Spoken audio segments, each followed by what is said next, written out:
Good afternoon. My name is Steve Denipah-LaRance. I'm Hopi Indian from the village of Montkopi, and I'm a sculptor and a jeweler.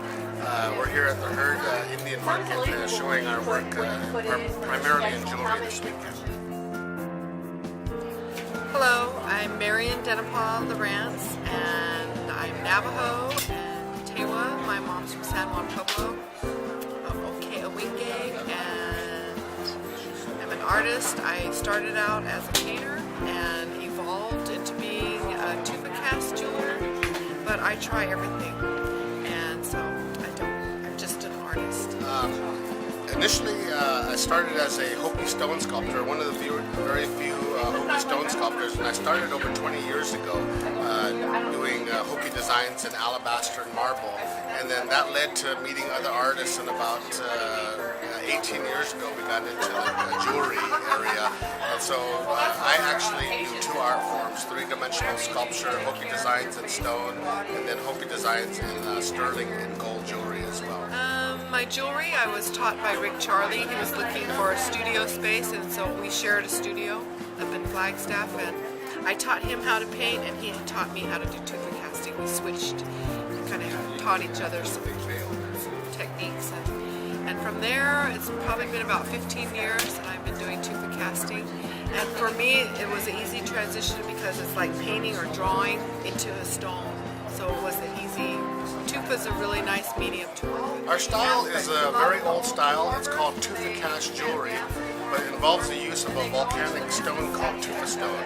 And we use that as molds. So we carve designs into the tufa stone, and then molten silver or gold is then poured into these molds to create sterling silver and 18 karat gold jewelry. Because it's easy to manipulate, and it's like drawing inside of the stone. You know, yeah, it's soft.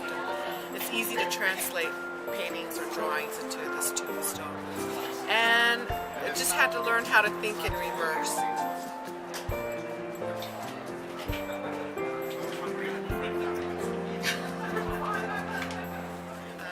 I think it's more contemporary, although lately I've started to try to look back into my Pueblo culture and do the old style with the old dragonflies and crosses and necklaces. So I've been inspired by the older pieces and trying to bring that back.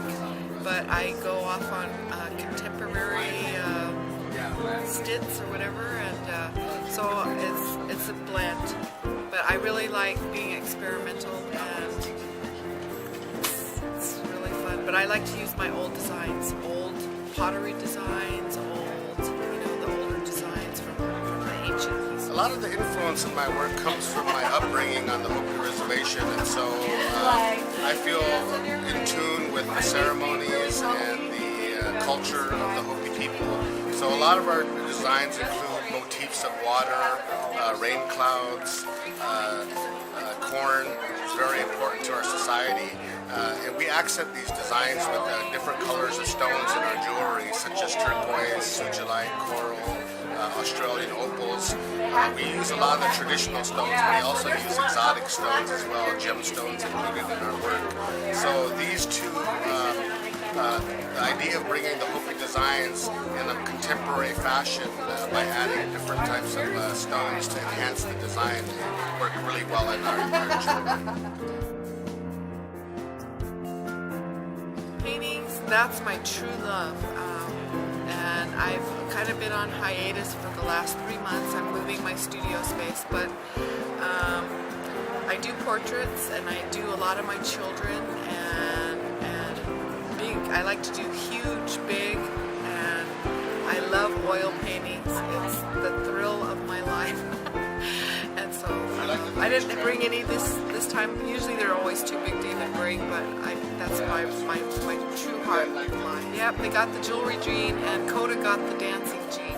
I drag all our kids into the studio, but our son we've gone from dancing to doctors to whatever. It's pretty much the full range.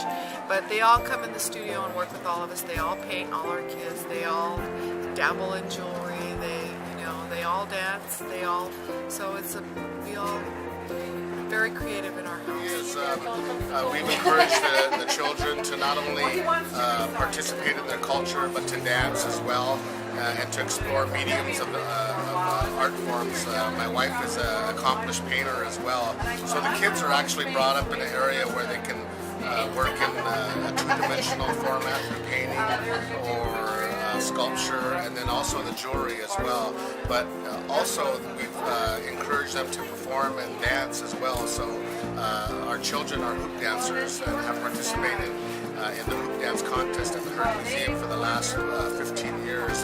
And my oldest son is actually now a dancer, a performer with Cirque du Soleil in a show called Totem.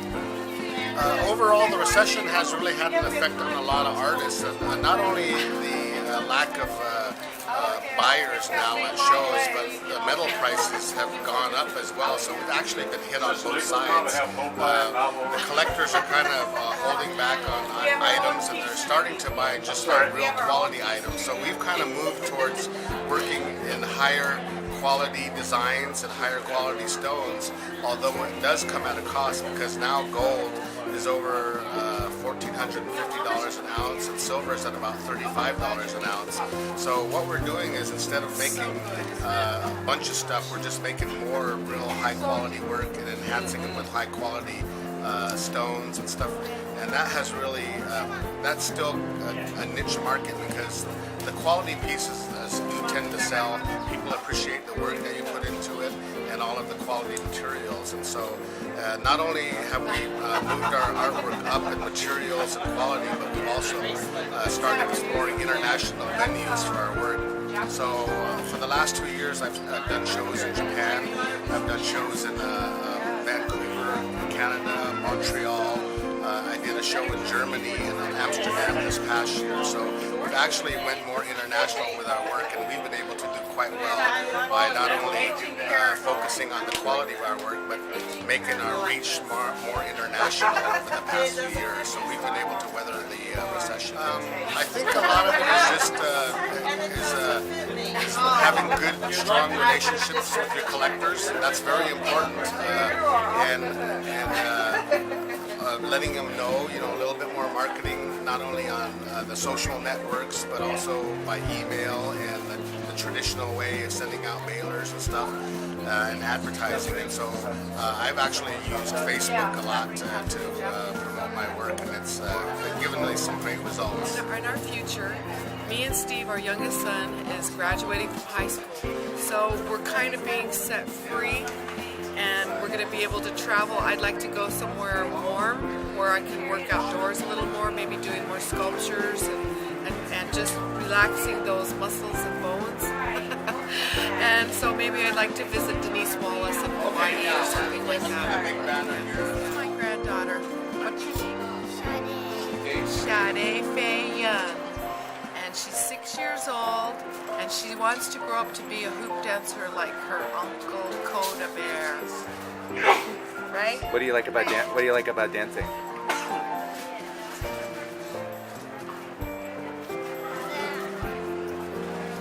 you like the flowers and stuff you make, all the designs? Yeah. And her outfit. That's the best part, right? Yeah, yeah. Awesome. Thank you.